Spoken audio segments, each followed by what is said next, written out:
Good evening and welcome to the news roundup for Thursday, May 4th. Before we get into the news, please remember to like this video, share your views in the comments, and share the video with your family and friends. Teach them! Always make sure the message reach them! Now for the news in detail. Robert Fowler has been sentenced to 22 years in prison by High Court Judge Justice Leighton Pusey in the Home Circuit Court. Fowler was given the mandatory life sentence and must serve 22 years and 11 months before being eligible for parole. He showed no emotion when the sentence was handed down. Fowler had given a caution statement to police with his attorney present, detailing how he got into an argument with Jackson inside his car. The Island Traffic Authority ITA says it has started suspending the license of drivers who accumulated 10 or more demerit points. The suspension started on Tuesday. The ITA says more than 100 notices of suspension have so far been issued. It says people who accumulated 10 to 13 demerit points will have their driver's license suspended for 6 months. Those with 14 to 19 demerit points will have their license suspended for 1 year, while a 2-year suspension will be imposed on those with more than 20 demerit points.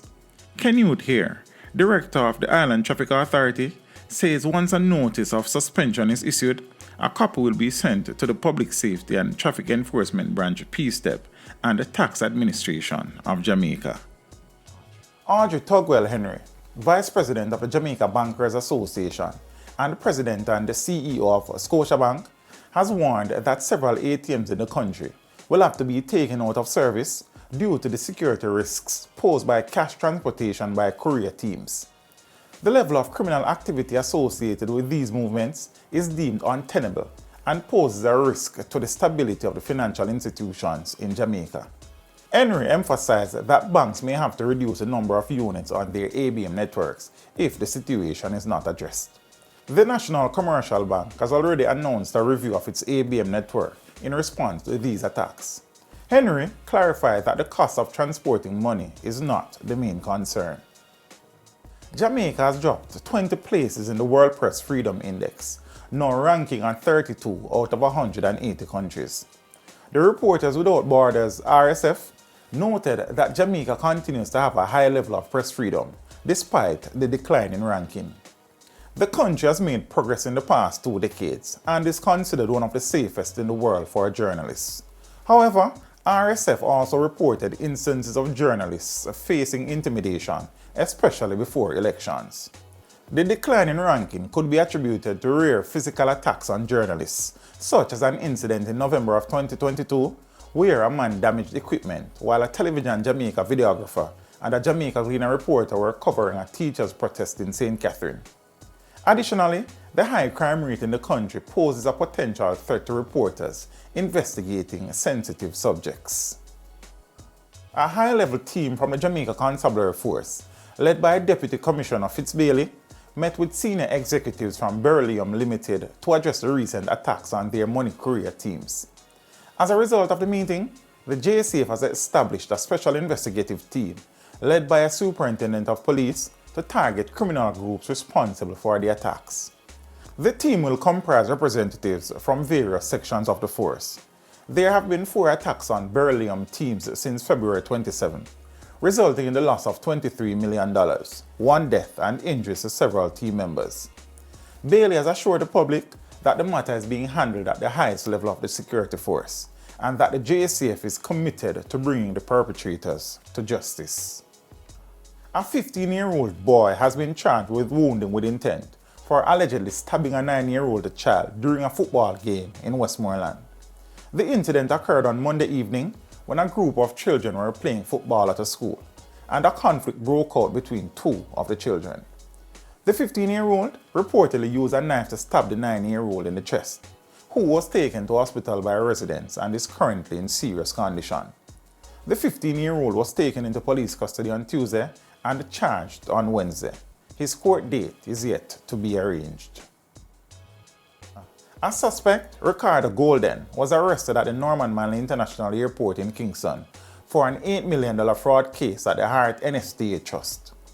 Golden is now the fifth person charged in connection with the investigation, which began in 2018. He was charged with receiving stolen property, conspiracy to defraud, and money laundering. The others charged are Anaki Finn Tyrrell, Michael Tyrrell, Tasha Buckner, and Shamar Bell, who are all before the courts. They are accused of conspiring to fraudulently move money from the Hyde NSTA Trust to the accounts of persons who were not employees or contracted workers of the entity. A committal hearing has been set for Matthew Hyde, the 20-year-old University of the West Indies student, accused of torturing his ex-girlfriend. The hearing is scheduled for May 17. Hyde is accused of holding his girlfriend captive in his dorm room for 3 days in February, during which he allegedly beat and burnt her with a clothes iron. He has been charged with assault occasioning grievous bodily harm, assault occasioning actual bodily harm, malicious communication, and false imprisonment. Hyde has been remanded in custody. An increasing number of gay couples have been requesting marriage license in Jamaica, but the Justice Minister Delroy Chuck has made it clear that the government will not entertain their petitions. Chuck declared in the House of Representatives that we don't support same-sex marriages and explained that Jamaica's constitution only recognizes the voluntary union of one man and one woman. LGBT advocates have been calling for changes to various laws in Jamaica, including the decriminalization of buggery and the legalization of same-sex marriage. Over 50% of expungement applications received in Jamaica last year were approved, according to Justice Minister Delroy Chuck. Of the 2,322 applications received, 1,200 were approved, although Chuck noted that the delays at the Criminal Records Office can cause the process to be lengthy. To qualify for expungement, a person must have received a non-custodial sentence or a sentence of imprisonment not exceeding 5 years. A man was shot and killed, and a 17-year-old was injured during a shooting at a home in Brayton Meadows, Portmore, St. Catherine on Wednesday afternoon. The deceased has been identified as 20-year-old Nashawn Lewis. The attack occurred about 1:30 p.m. when the two males were sitting inside the house when they were attacked by a gunman. The teen was shot in the leg while Lewis was hit in the upper body. The police are investigating if the attack is related to a shooting that occurred on Monday, where 4 men were shot, one fatally, at a car wash in the same community. Alistair Christie, a 48-year-old man with residence in Jamaica and Canada, was arrested at the Norman Manley International Airport in Kingston on Tuesday, in connection with the seizure of cocaine worth $12 million. Christie has been charged with several offenses, including possession of cocaine, dealing in cocaine, taking steps to export cocaine, and conspiracy to export cocaine. According to the police, Christie attempted to flee the airport after anomalies were detected during security procedures. He was later searched and found to be carrying the cocaine. Christie is scheduled to appear in court on May 9th. In business, Agriculture Minister Pernell Charles Jr. has announced a 22% reduction in the price of fertilizer supplied by Newport Fersan Jamaica Limited. The price cut took effect on May 3rd. Last year, the company reduced fertilizer prices by between 2 and 11%. Charles said that almost $7 billion will be spent this financial year to improve the agricultural infrastructure. The minister also noted that the agriculture sector has made significant achievements over the past 2 years, despite many challenges. In the region, the government of the Cayman Islands has implemented a new restriction banning the importation of 80-year-old vehicles. The new measures aim to address the growing traffic congestion problem in the country, which has been made worse by the importation of around 40,000 vehicles over the past 10 years. Premier Wayne Panton stated that this is the first in a series of measures that will be implemented to address the issue. On the international scene, on Wednesday, a teenage boy opened fire at an elementary school in Belgrade, Serbia, killing at least 8 children and a security guard.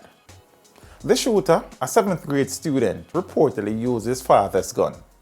6 other children and 1 teacher were injured. The motive for the shooting is unclear, and the police have not released any further details.